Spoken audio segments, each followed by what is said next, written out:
po, madam. Bago ko po, madam, pwede po bang malaman pangalan po ninyo? Ako po pala si Arlene Morden Rojas po. Nakatira po ako dito sa Haugen. Okay. Okay. Natatandaan ko po, kayo po ba yung magulang nung pinagsasaksak sa Purak doon sa may Mitla Proper, tama? Opo. Okay. So ano na pong status doon sa sa kaso na file po yung kaso? Na-file na po na okay na po, mayroon na pong warrant at nahuli na rin po ang isa, yung Okay. anak na si Rex Happy. Okay. Ngayon po, ano po yung tulong na yung may paglilingkod namin sa inyo? Ang gusto ko po mangyari po talaga, Pres, kaya ako lumapit sa inyo na gusto ko po talaga na mahuli itong tatay na si Robert Sapi. Okay. Yung anak po ba nahuli na? Nahuli na po.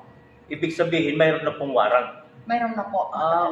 Okay. So, ang linalapit nyo po na tulong, para bang gusto nyong maipost tong video natin na to, para nang sa ganun, maging aware yung tao kung sino nakakakilala para maituro siya, tama? Tama po. Okay. So, ano po yung status ba ng kaso? At mayroon po ba kayong picture doon sa hinahanap ng batas ngayon na tatay? Mayroon po picture, ito si Robert Sapi po. Okay. So, sige madam, isa sa inyo nga po kung ano yung nangyari kasi dyan sa ng anak mo na yan? Yung kaso yun. Anong nangyari? Nangyari po kasi ito ang noong October 1, 2023, doon po sa Fora, Mitla Proper ng Cover Court. Nagbabasketball lang po itong aking mga anak. So, nangyari po itong mga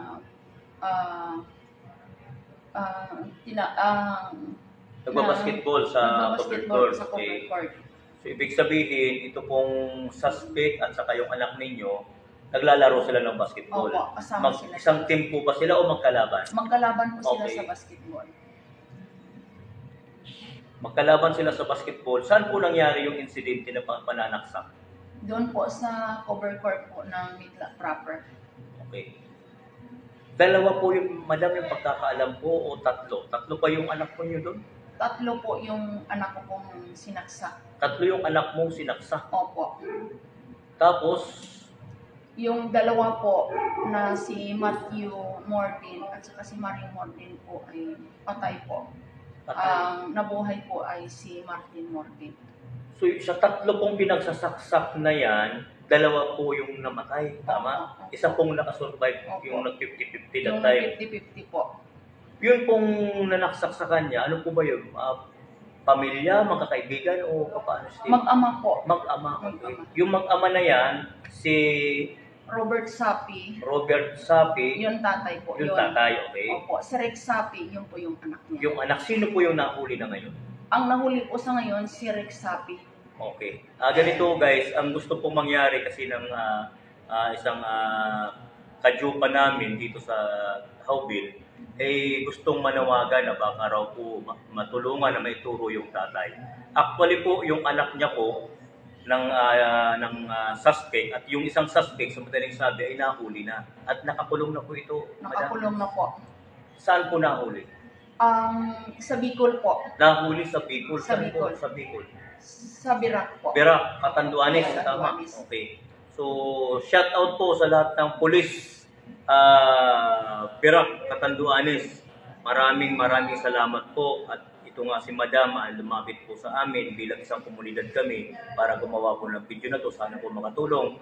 Dahil saludo po kami sa inyong mga kapulisan dahil kayo po ay nahuli na po ninyo yung isang suspect na kung saan turn over na po dito sa Region 3, especially po dito sa Angeles.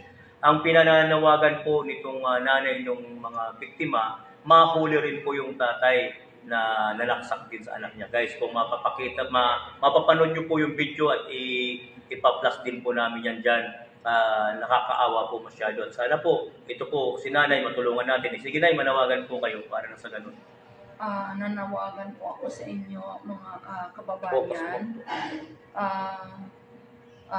Na sana po matulungan ninyo ako sa aking hinihingi sa inyo na mahuli po ito si Robert Sapi na nanaksak po sa aking mga anak.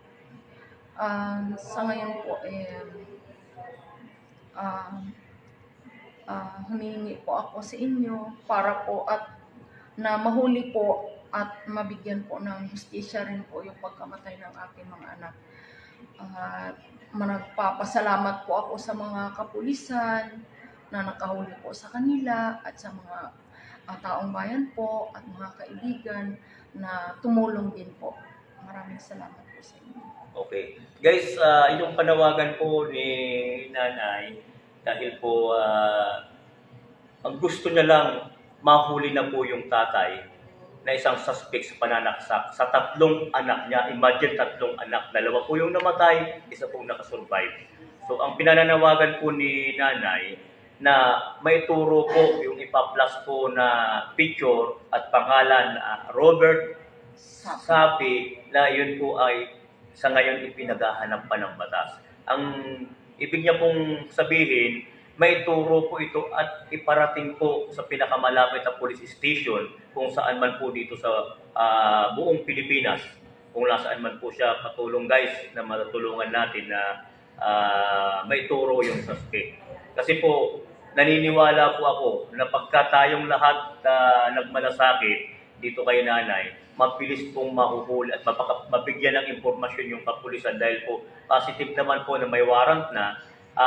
Sa e-warrant po, nationwide po, any law enforcement, ika nga, o enforcer, mayroon na pong, mga law enforcer natin, ika nga, mayroon na pong kopya yan.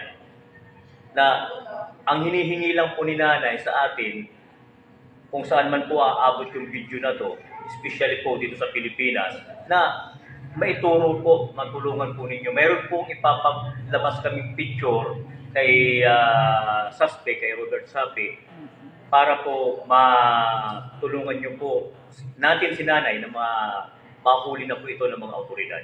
Siguro yan lang po muna, Madam. At ano po ang masasabi mo doon sa mga magigiting natin na kapulisan, Madam, na nahuli na po yung suspect? Isipin mo, from Region 3, nahuli po sa Bicol Region. At alam niyo po, pagkakalam po kasi Birak Katanduan, isla po yan. Isla po yan na kung saan nahuli ng kapulisan. What more, kung magtutulungan po yung mga netizen na makakapanood nito at makikita nila yung picture, mas mapapagaan na may report nila sa pinakamalapit na police station. Ngayon po, anong masasabi niyo sa kapulisan, Madam? At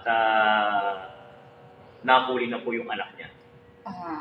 Magpapasalamat po ako sa inyo ng marami at saludo po ako sa inyo po sa pagtulong po na mahuli po ang suspect na ito na si Rex Sapi. Salamat po ng marami. Yan po. Maraming salamat po sa ngayon pa lang nagpapasalamat na kami sa lahat na gustong tumulong o makakatulong. Dahil kami po kasi tradisyon namin dito sa compound na tulungan kami sa anuman na bagay para nang sa ganun mapabilis ika nga yung anuman na problema masolusyonan. Yan lang po muna at abangan po ninyo yung ipaplas po na picture at saka yung video kung paano nangyari yung insidente. Okay?